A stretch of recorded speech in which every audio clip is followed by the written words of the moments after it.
Well, this is Brother Peter with tidbits from the Word. Let's take a look at the truthful literary sense of the Word of God. Lots and lots of literature today that is called literature, literary sense, is literary nonsense. For instance, all of the fable books that are written as fables and are fabled stories. For instance, the story of, Tom Sawyer and Huckleberry Finn. Wonderful literary writing, but non-truthful. It's not. I think it's called nonfiction. I'm illiterate. I'm illiterate, but I love studying the Bible. And in studying the Bible, I'm learning that the literacy of the Bible is truth, and it's true writing that is literary sense. And what ends up with it when you study it, you end up with it in your heart, not just your head. Well, much of the literary stuff, you see, for instance, I watch Jeopardy a lot, and they ask questions about Homer and things that are written that were non-fiction, they're not true.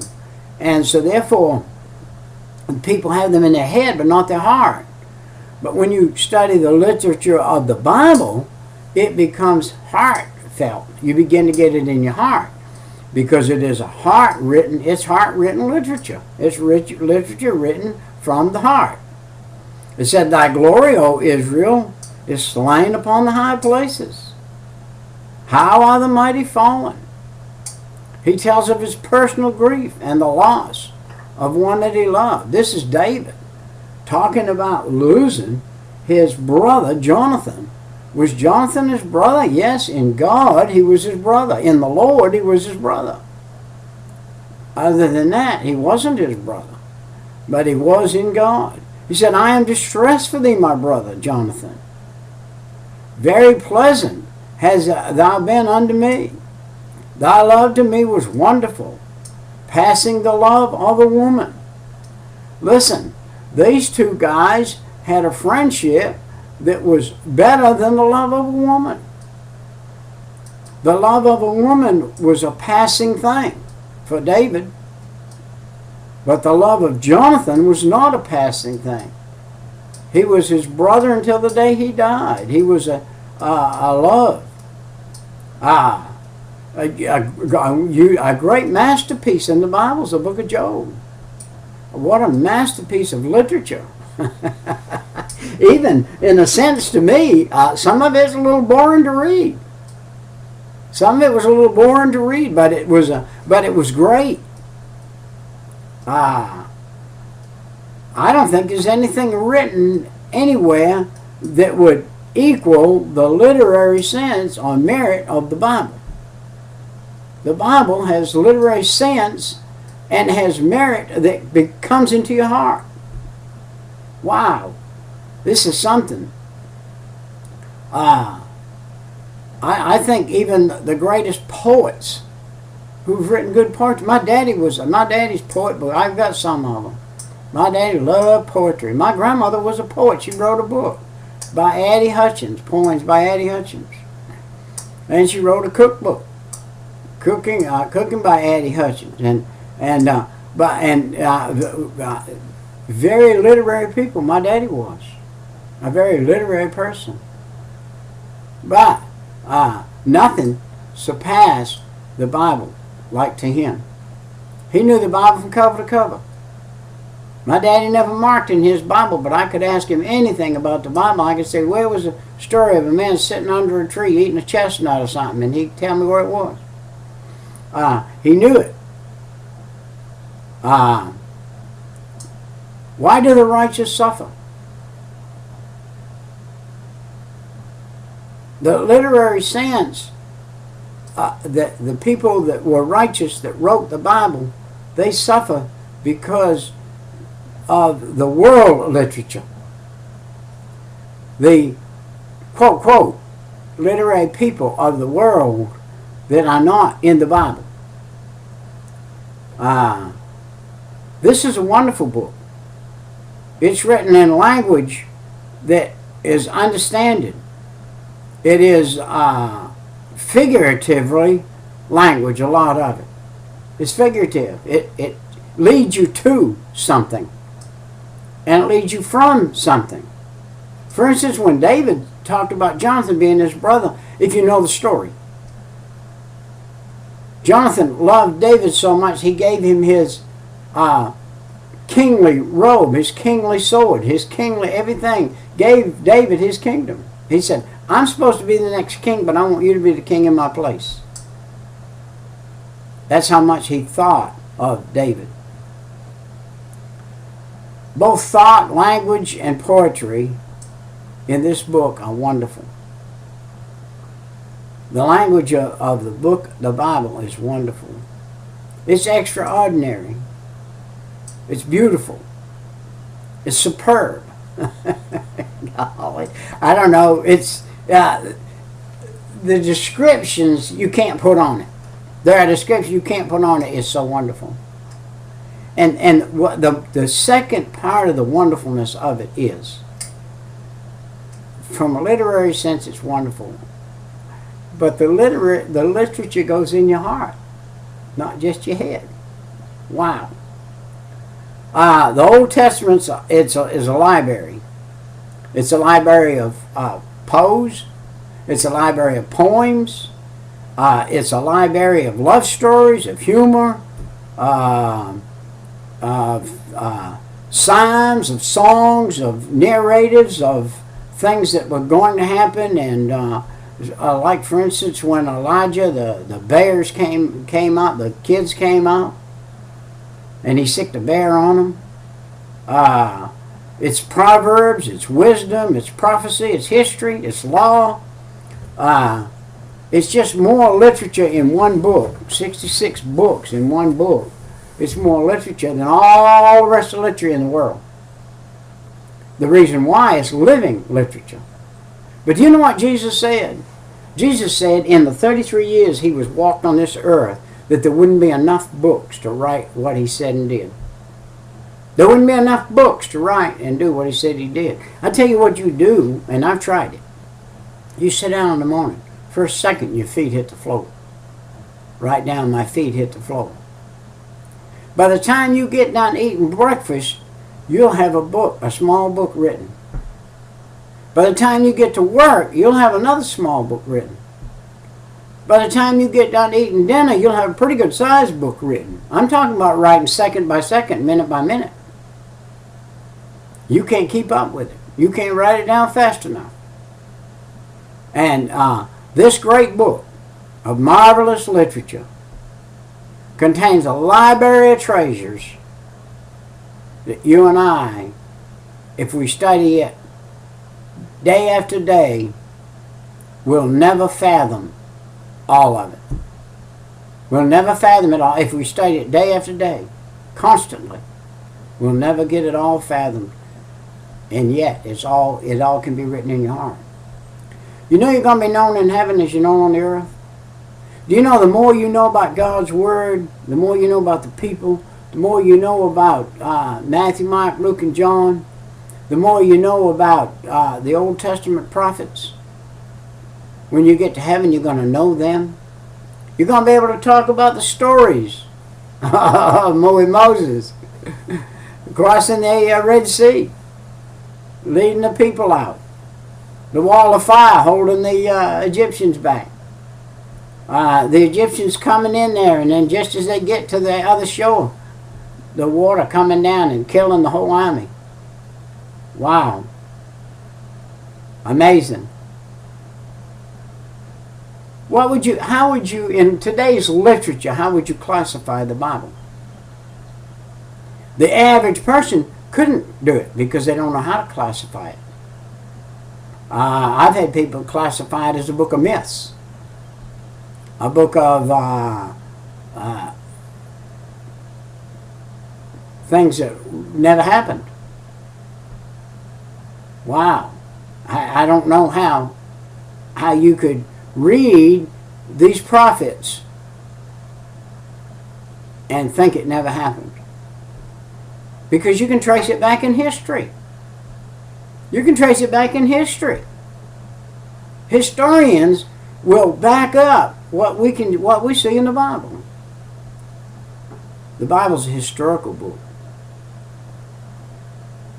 There are 39 literary books in the Old Testament.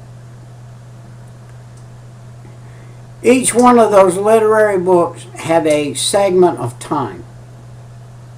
And that period of time, that time was. That time is unretrievable. It never will be again. The time that is past never will be again. The most valuable thing you have in your life is time.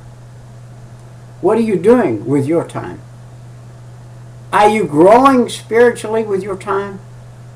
Are you getting to the place where you could actually say to somebody, son or ma'am or sir, if you were to realize today that you are a sinner and we're all born in sin, if you do not ask Jesus to forgive you of your sin and come in your heart, you will die and go to hell and be eternally in hell, burning in flames and fire and squirming and never dying. You will live forever in hell. Or if you ask Jesus to forgive you of your sin, come in your heart and save your soul, you can go to heaven. Are you in that place where you can do that? If you're not, there's a problem. Because Jesus said we're all to be soul winners. We're all to bring into the house something from the labor. Look at the historical books, the Pentateuch. What is the Pentateuch? The Pentateuch means 5 books. The first 5 books of the Bible are the Pentateuch. I have some old Bibles, and I have some old Catholic Bibles, and I have some Bibles that show how the Bible was first written and how it was written or put together in a different segment. Yeah, I study the King James Version, 1611, King James Version. You say, well, that Bible was written for King James, by King James. No, that Bible was authored by God, and King James sanctioned some people to write it. You remember when Nehemiah went to the wall, was going to go do the wall, the king sanctioned him, gave him papers. He had a stack of papers that big when he left the king. And all of them had the king's signet on them. And all he had to do is show one of them, and those people left him alone, or the king would destroy them. Well, anyway, King James, he allowed some people to translate the Bible, and he protected them. And that's why it's called the King James Version. First 5 books, Genesis, that's the beginning. Exodus, that is when they were leaving out. Leviticus, that's the book of the Levitical tribes, the beginning of following God. Numbers, that's where everything was numbered. And then we have Deuteronomy, and Deuteronomy is the action of the people. 4 of these books, Exodus, Leviticus, and Numbers, and Deuteronomy, they contained the law. 4 of them contained the law, and the other book was the book of telling how it all came about and why, and repeated it in them. Then we have second series in the Old Testament was Joshua, Judges, Ruth, 1st and 2nd Samuel, 1st and 2nd Kings, 1st and 2nd Chronicles, Ezra, Nehemiah, Esther. And these are 12 books that explain what the series was, where the children of Israel were headed, where they were going, what they were to do, how they were to do it. Joshua was a general. He was one of the most proclaimed and predominant general in the world. He did some things that through God, and God told him to do some things that were not humanly possible. Not humanly possible to take 300 men and defeat an army of 30,000. You can't do it. But he did it. He did it by listening to God. You and I will conquer this heathen world by listening to God. If we listen to God, we will conquer this. We can conquer this world. I'm an illiterate sitting before you as far as education. I've got all of my education has come from the Bible. Since I was 30 years old, I've been in the Bible every day. My education has come from the Bible. My literary sense is Bible literature, Bible literary. I don't know any of the other literature out here in books. I can't read. I pick up books all the time. I look at them and they're nonsense to me.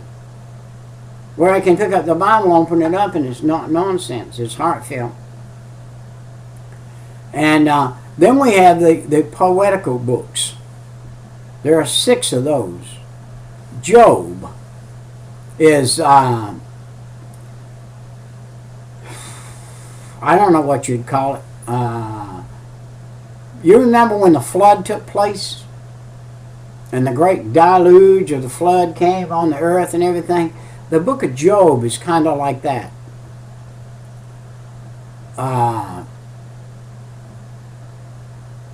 It has really no introduction and no conclusion. It does, but it doesn't. And so that's kind of a conundrum. But that's the way that is. And then we've got the book of Psalms. The book of Psalms is a writing mainly of two men mostly, a man and his son, David, and his son Solomon. And they both were poetics, and they both knew how to write spiritual, poetic writings. And Solomon more sometime on the nonsensical and sensical writings, pros and cons of things. And David wrote much of the Psalms from his personal failures and his personal gains that he did. And his Psalms are written muchly in that way. Proverbs was written by Solomon. Proverbs was written for us to see how to live properly. For instance, in one there, I believe it says, how will a young man, or wherewithal a young man, cleanse his ways, or find out how to live?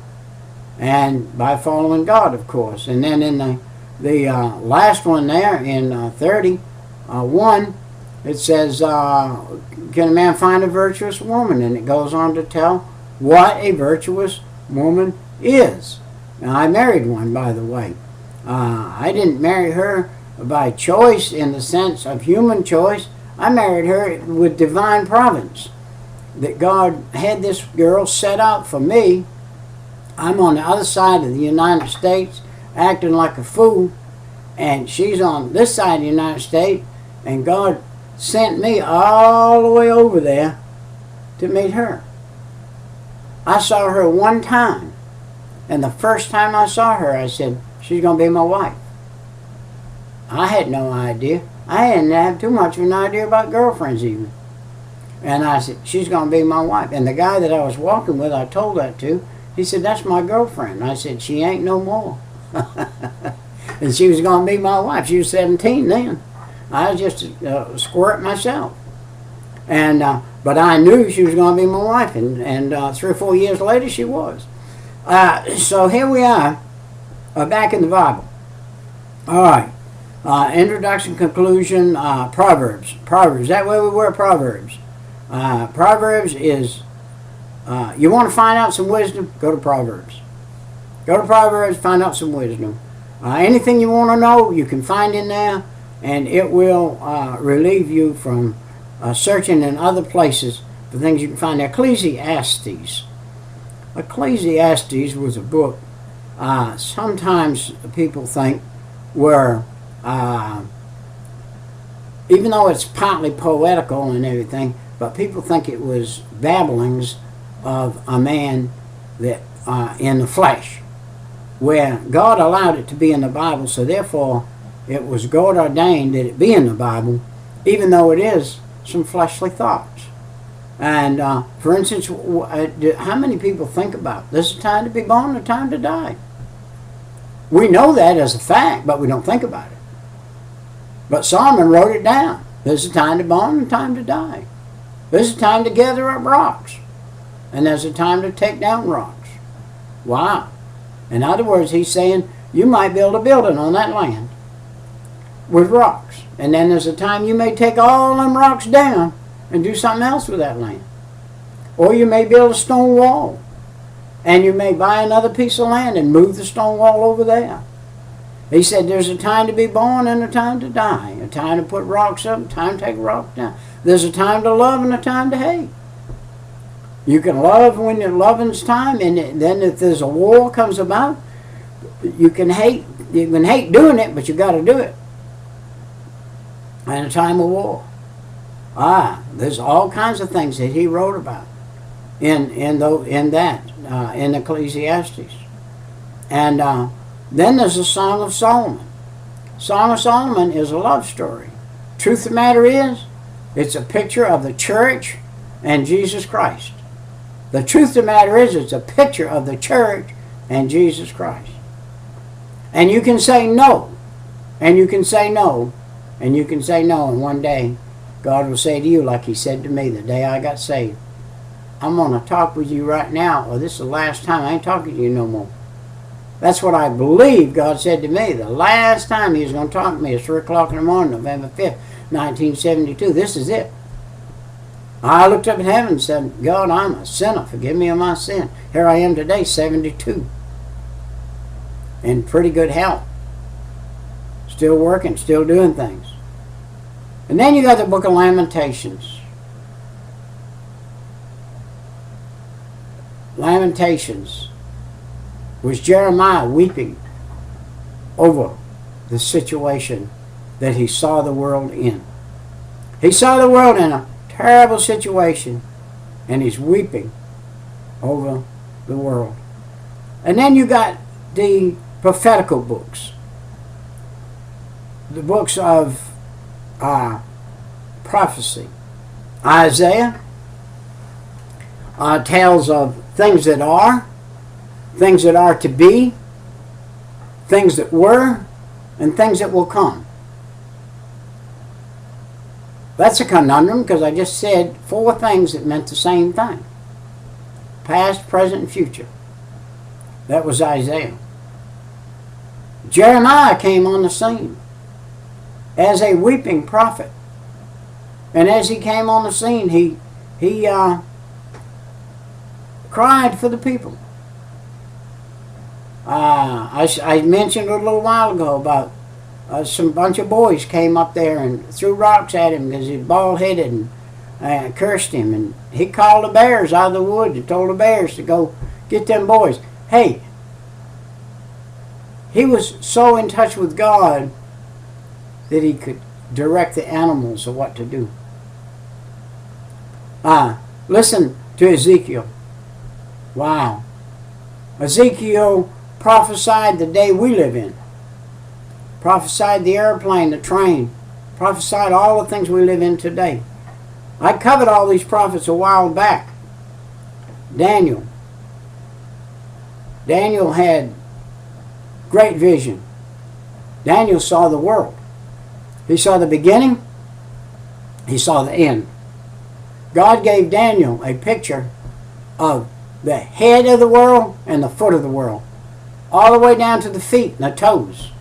All the way down to the clay and iron, which we're living in that day today. This is the last day, by the way. We are in the last days, by the way. And then we have 4 little books.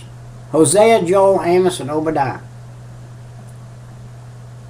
All these little old men were just like you and I. And God took them and used them to write these little books and these stories and to live that period of time and to do the work in the area where they were for that period of time. Are you living close enough to God so that if there's a new Bible in the new heaven and the new earth, if there's a new Bible, will you have a book in it? Will your book be put in it? I got news for you. The Bible said you are a living book, known and read of all men. Do you know that you can be hypnotized and remember the day you came out of your mama's birth canal? You can say, I don't remember when it was, but I was poof, in water. You're in your mother's birth canal and you came out. And yes, you don't remember that, but you do remember it. It's in your brain. Every single thing you've ever said or done is in your brain. You are known and read. You are a living book. We are going to be living epistles when we get to heaven. We're going to be known and read of what we are.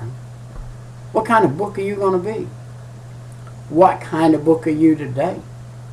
What kind of book are people reading when they read you today? Are they reading a good book? Do they go home at night and say, hey, I crossed paths with Pete today and, had a good time. I enjoyed myself. We had a good conversation. Or do they say, man, I crossed that guy today. I wished I hadn't seen. I tried to stay out of his way, but he saw me first and he came over to me. What kind of guy are you? Where are you today? What kind of, Obadiah, Micah. Little bitty book. Micah. Little bitty words, but important. Nahum, Habakkuk, Zephaniah, Haggai, Zechariah, Malachi. These 12 books, called the minor prophets. I am a minor person in a big sense of the word. These were minor prophets. They were minor people. But they had major stories and major positions. Any position that puts you down in God's book forever is pretty major. The little woman with the 2 mites. All those people came by casting in their big amounts of money. And Jesus saw them and they were swelled up saying, hey, watch me. I'm putting $500 in there. And this little old woman come by and she had 2 mites, which are less than a penny. She said, that's all I got. She dropped it in there. And Jesus said, you will go down in history. I will make sure that you are written in the annals forever. Forever. For the 2 mites you put in. All the rest that day are not mentioned. All the rest that put their big money in, they're gone.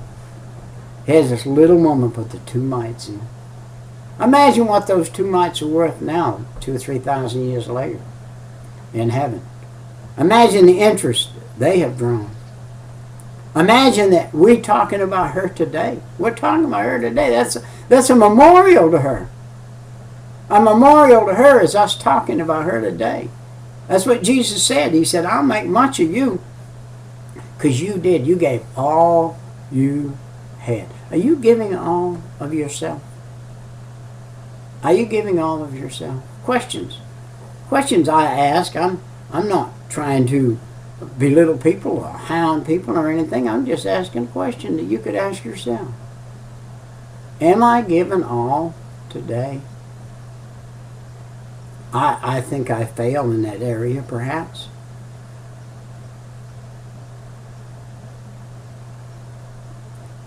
These minor prophets were brave. They had a bravery about them that was unseen in that day. And they weren't merited for it, but they were there. And Jesus was merited for it. Compared to Isaiah and Jeremiah and Ezekiel and the larger books, they're just little bitty guys passing by.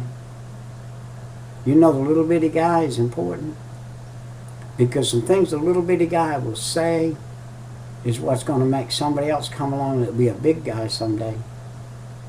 The little bitty guy will make a big guy someday. I had a good friend. His name was Delmer Stitcher. Delmer drove all over the place to help people, never charged him anything for it. In my case, Delmer asked me one day at church, he said, you got anything your house needs repairing? I said, I got doorknobs that don't work. Next day, here comes Delmer. You go see, he fixes all my doorknobs. You talk to me about the Lord. Why am I where I am today? And by the way, I'm in the town where Delmer lived. He got killed, and I'm in the town that he lived in. And that because of him, I'm where I am. because he carried me some words. Little old guy walking around helping people, he carried some words. I got to go. Bye-bye.